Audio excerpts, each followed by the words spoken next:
I just watched the New York Giants beat the Philadelphia Eagles. Is it possible that the Miami Dolphins can beat the Los Angeles Chargers? Let's talk about it.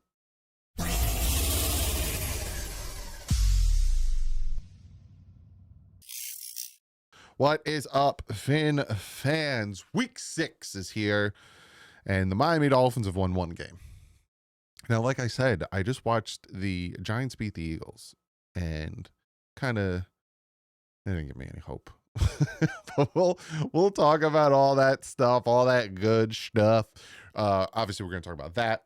We're going to do PFF. We're going to do injury report. We're going to do all that stuff. Give you my 5 things, all that shebang-a-dang. Real quick, though, the Miami Dolphins did make some roster moves to shore up some things because we are banged up in the cornerback situation.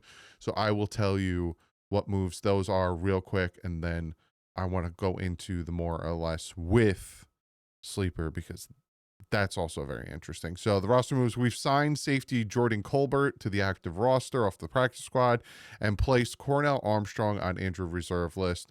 We also signed Kendall Sheffield to the practice squad. So Kendall Sheffield's back. Jordan Colbert is now on the active roster, and Cornell Armstrong is on injured reserve. The Miami Dolphins are super thin at corner, and we'll talk about that as well. But again, we're going to shout out today's sponsor and the sponsor of the channel during the football season, Sleeper. Love them, use them. Fantastic, beautiful. I'm going to show you literally how the app works. But first, you got to look over and you get a free $20 entry, no deposit needed. And I'll show you how you do it, right? You just come over here and you go in, right? You make your picks, and look at that. It's right there. It's right there. You just click use.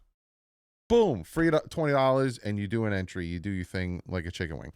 So the Miami Dolphins are home, and you see here, you got the more or less. You could pick it for all these guys, right? Like Quentin Johnson, half touchdown.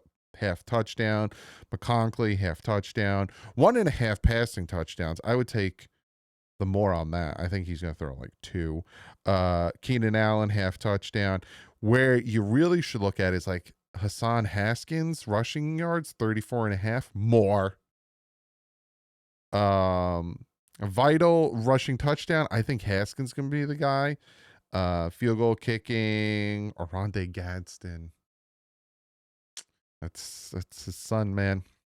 So not only will we face Mason Taylor at home and we beat them, now Oronde Gadsden is also going to see his son here as well. They only got one running, but then you see the Miami Dolphins over here. You got Tua with 1.5 passing touchdowns. Darren Waller, half a touchdown. Devon Achane, half a touchdown. Really super simple. Malik, 22.5 receiving yards. Hopefully it's more on that one. Nick Westbrook, I'd like to see him get targeted. Ollie Gordon, I don't think he gets a touchdown. Julian Hill, I would take the more on the 8.5 receiving yards. Definitely on that one. Riley Patterson, field goal. This will probably be updated. We'll look at it before we start the stream on Sunday to see if any of these are updated. But again, you see that right there, that free entry? Go use it. Go get yourself a free entry. And also, if you use the promo code DDW, you get 100% up to $100. So go over, check it out. Click the link in the description. So let's jump into this flip-flopper in the flim-flam, and we're going to talk about it. We're going to start with the injury report. And for the first time, I'm going to look at the Dolphins first because the Chargers are banged up, right? You got Miami here. Elijah Campbell didn't practice. That's probably why Colbert was brought up. You have Terrell Dotson. He's in concussion protocol. He's probably not going to play, which means we'll probably see a lot more Willie Gay. Then you have Darren Waller, who just had a rest day. He was limited. He'll be fine. Tua full. Larry Bourne full, even though Tua popping up with a hip/left thumb injury. Again, I said it. If he gets hurt, no matter what it is, it's time to move on. So the fact that he popped up ain't good, but you got your 2 did not practices and Elijah Campbell, Terrell Dotson. They're probably not going to go. Aaron Brewer, he's probably fine. But again, now we're dealing with our center as well as our right guard and right tackle injured. And again, Mike McDaniel has come out and said there is no timeline for James Daniels and Austin Jackson to be back. It's not like, they can come back now. They can come off of the IR now. It's been 4 weeks. He's like, I don't know. They're not ready. But outside of that, there's not much new stuff there. But then you look at the Chargers. Now, I'm going to do the Chargers the favor, right? And we're going to just get rid of the full. And it's still bad. Joe Alt did not practice. Darius Davis did not practice. Deshaun Hand, you guys should know that name, did not practice. Trey Pipkins did not practice. You have Jameer Slayer. He went from limited to did not practice. You have Bud Dupree, who went from did not practice to limited. Quinton Johnston, it was limited. All of a sudden, the fullback Scott Matlock pops up. He's limited. But that top 4, Joe Alt is probably not going to go. They're going to be down. There's 2 starting tackles. They got their guard/tackle who did not practice. He might not go. The fact that Jamari Slayer went from limited to did not practice isn't good for them. It's like their offensive line is beat to hell. And we're going to talk about that because we're going to get into a lot of stuff that I want to talk about with this team and like, could they or maybe, and again, losing to the Panthers the way we did, and I keep talking about it. And if anyone asks where I got this hat, I think Sean gave it to me, Sean Seipler. And if you don't know who Sean Seipler is, real quick, I want to shout him out. Clean the World. Go check him out. Click the link in the description. Fantastic guy. Does great things for people, whether it's third world countries, natural disasters, the homeless. He helps people with getting them clean drinking water, soaps, all that stuff. Link in the description, cleantheworld.org. Go check him out. But we're going to talk about it because if they would have beaten the Panthers, they'd be in a whole different situation. Because this game doesn't seem like the one-sided butt whooping it's going to be the way we saw it 2 weeks ago. We'll get more into that. Let's get into the breakdown. We'll start with the Miami Dolphins defense here. You see we have the 29th total defense versus the 12th total offense when it comes to the Chargers. We have the 16th pass defense facing the 10th pass offense, the 32nd pass defense, rush defense facing the 14th best rush offense, 27th scoring defense facing the 25th scoring offense. And those numbers you're seeing there, again, if you're not listening to the podcast and you're over on the channel, with the 29 points, 19.6 points. That's the average per game. We are 14th in the NFL, averaging 11 sacks. They are 29th in the NFL, giving up 17 sacks. I will talk about this. We are 31st in the NFL, giving up 50% of third down conversions. They are 4th, converting 46.4%, and we are 17th now. It took us 3 weeks to get a turnover. We now have 5. They are 20th, giving up 7 turnovers. So you see here, the defense isn't good in some aspects, right? Like the pass defense isn't bad, but again, it's because they're running on us most of the time, so they don't really need to throw it. Our scoring defense isn't good. We're getting back up there in sacks, but unfortunately, it's not coming from the defensive line. It's mostly coming from blitzers, and our third down defense sucks. Their offense, on the other hand, is decent, right? It's top 10 in passing, 14th in rushing, 25th in scoring, not great there, 4th in third down, which is pretty good. Then you flip it around, you look at the Miami Dolphins offense, and we're 28th in total, facing the 7th total defense, 21st in passing, facing the 4th passing defense. We are 30th in rushing, 82.2 rushing yards per game, averaging. Horrible. Facing the 18th best rush defense, we are 21st in scoring offense with 21 points. Facing the 6th best scoring defense, we are 18th in the NFL when only giving up 11 sacks. We didn't give up any sacks last week. Facing the 8th best defense, getting 14 sacks. We are still very good at converting third downs. 2nd in the NFL with 46.7%, facing the 12th with 37.3%. And we are 12th in the NFL, turning over the ball over 5 times. And they are 22nd, only getting 4 turnovers. So that's the one thing. Like, we started the season real rough We had 3 turnovers against Indy. We had 1 against Pittsburgh, the Patriots, and then we had 1 against the Bills. We haven't had a turnover these past 2 weeks on offense. So that's the positive. But it's going to be tough sledding. Let's get into everyone's favorite. Sing it with me. Do you guys actually sing this with me? PFFF, boom, boom, boom, boom. You probably don't. You're probably like, no, I don't sing it with you, you big goofy dumb. We're gonna start with the Dolphins offense facing their defense. And again, you look at the PFFFFF grades, and it's when you look at it, right, you're like, wow, these are 2 bad teams. Darren Waller's got a 91.3, Waddle 78.5. He's considered the 12th best wide receiver. Brewer is considered the 2nd best center. Patrick Paul kind of fell down a little bit outside of that. Like, Jonah's horrible, Strange is horrible, Borum's horrible. But you look at their defense doesn't look that good, right? Like Dupree and Han and all these guys don't look that great. They don't look that intimidating, especially when you look at their grades. But they're good defense, and they're defense that the Dolphins need to play smart, and they have to be able to adapt, and that's going to come a lot from Mike McDaniel. And I'm going to come out with a video tomorrow because there's a lot of talk surrounding Mike McDaniel and this game, because he's on thin ice, and it's like paper thin ice, where if that man takes a step, he's falling through the ice. But you look at it, and they got to play it smart. What is very interesting to me as we flip over to the defense is the offensive line of the Chargers, because you have Justin Herbert, who's a really good quarterback. You have Keenan Allen, still a good receiver. McConkey, good slot receiver. Again, you're facing guys in the cornerback. And look, they put Minka down here.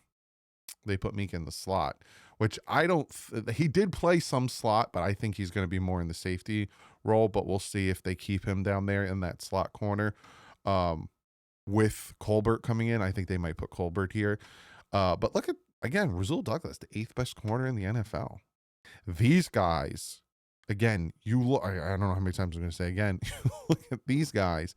They need to do better, especially when you're facing an offensive line that isn't good.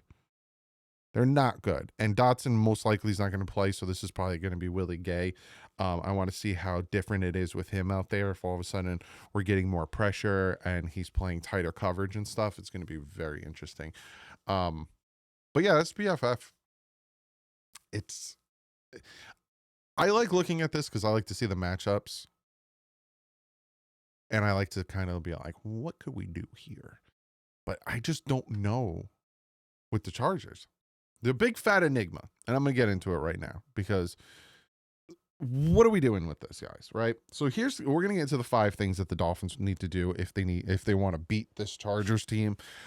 Real quick though, I do want to shout out, back when I did the breakdown, obviously my guy Jordan helped me with the thumbnail, but David Fiorinez, if you don't know who he is, he's a beat writer. He covers the Miami Dolphins, really cool guy. He puts out the breakdown, or essentially how they stack up, which I used to have access to, and they took our access away. Like, it's only for the beat writers now, but he tweets it out, and he doesn't have to do that. And he does it, and he's amazing, and he helps us out a lot, the guys that don't have access to certain things that they do. So shout out to David, and go follow him on Twitter. I will tag him below. Go follow him.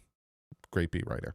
So let's go into the 5 things. I didn't go into specific order of this is the most important to least important. This is kind of just looking at how we lost to the Panthers and how we can build off of that and potentially have an upset against this Chargers team.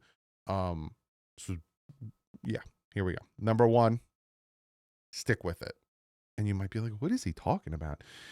Last week, Darren Waller was eating up the Panthers, and then we ran away from it, and we stuck with the things we shouldn't have, whether it was the play action when we weren't running the ball, whether it was trying to run the ball to the outside when our guards couldn't pull fast enough. It was that he kept going back to things that weren't working and avoiding things that were working. Like, how many times did we see Ollie Gordon in the backfield and just hand the ball off and go forward versus putting Ollie Gordon in there and trying these motion trick plays, this, and that? It's not working. You want to play this hard-nosed football, and you're not. You're playing still your trick speed offense, and it's just not working. Give the ball to Ollie Gordon, target Darren Waller, make them double Darren Waller, and it'll open it up for everyone else. Just stick with it and stick with what's working. Will he? Probably not, and it might cost him his job. Number 2, you gotta stop the run.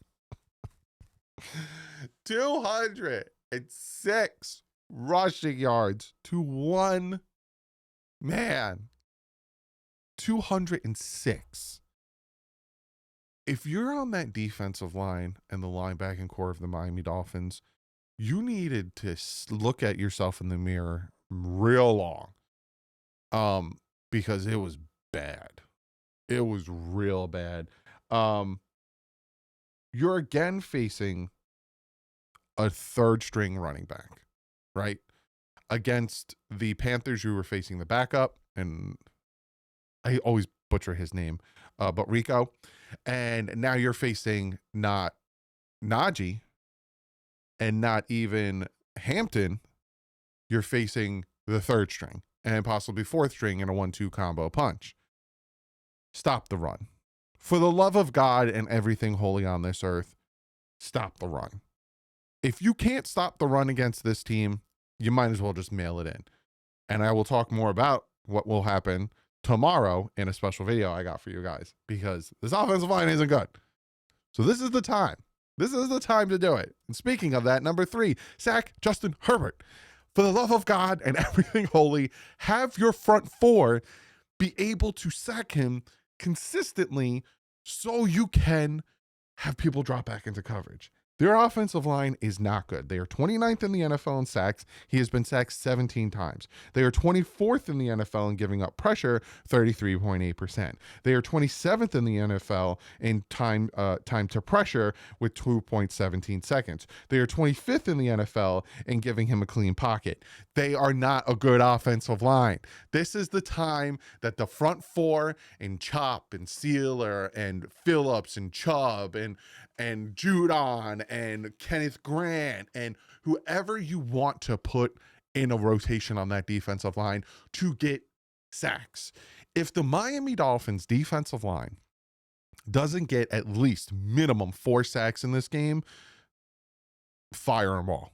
And even Weaver, fire Weaver, because then you're what are you doing? What are you coaching this defensive line to do at this point? Because the Chargers offensive line is really bad.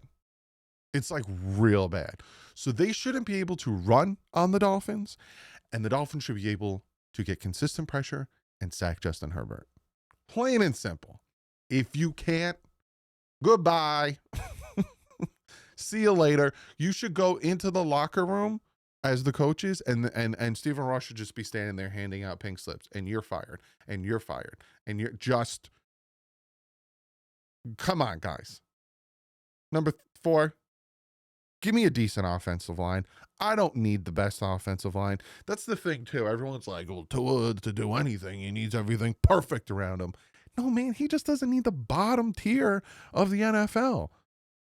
2023, for the first 6 or 7 games, he had a decent offensive line, and he performed pretty well. And then everyone got hurt, and everything fell apart. Just give me a decent offensive line. You're facing a Chargers defense that is 22nd in pressures, right? 28%. You're 22nd in blitzing, 25.9%. But they are 8th in the NFL in getting sacks with 14 sacks. Give the man some time.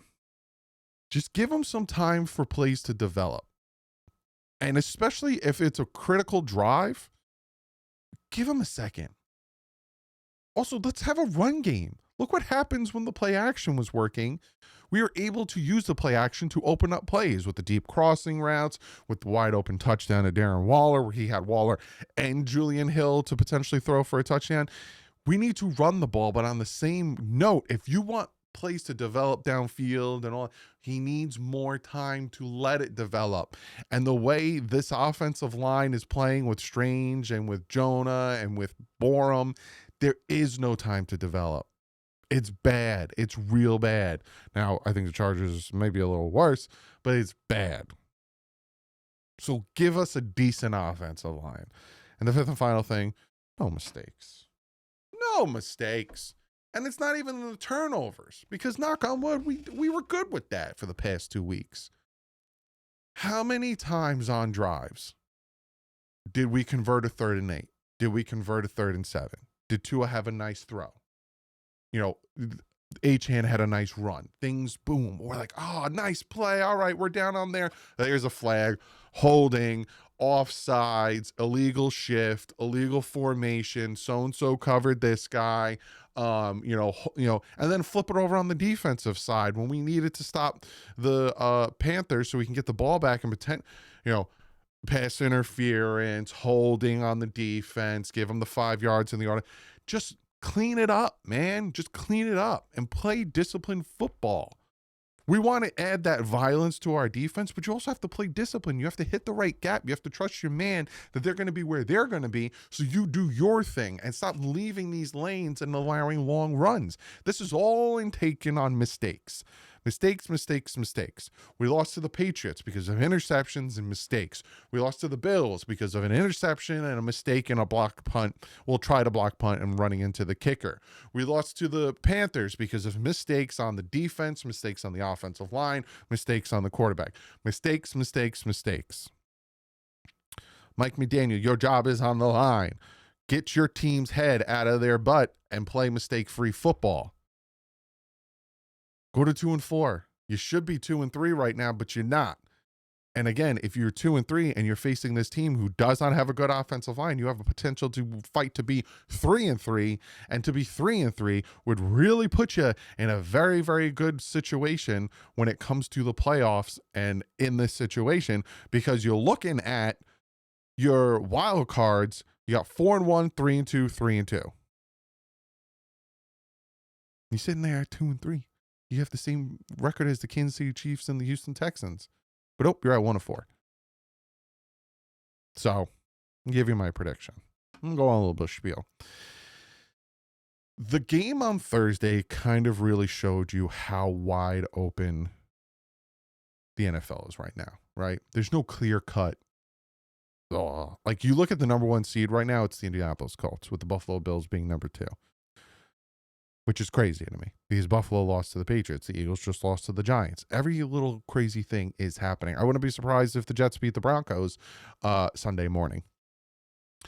You could chain wins together against teams like the Chargers, who have a abysmal offensive line, the Browns, who are just trying to find a way to win something, and the Falcons, who are up and down. All of a sudden, you chain those 3 together, you sit in at 4-4.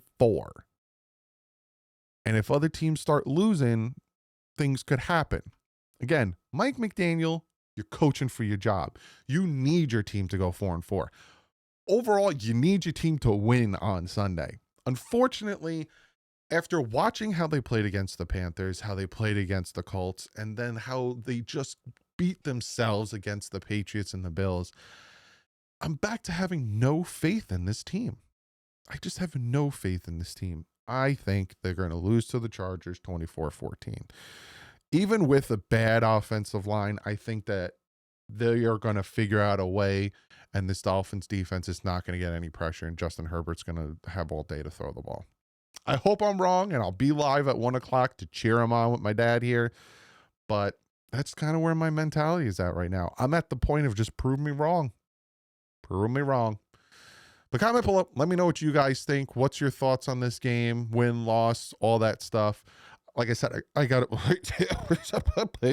I got a video coming out for you guys tomorrow. I got a special Patreon video coming out for you guys probably tomorrow night. But tomorrow we're going to talk about Mike McDaniel and how thin the ice is that he's standing on. Because this game, I honestly think, depends on his job. So I'll see you tomorrow. But like usual, stay classy. Evans up.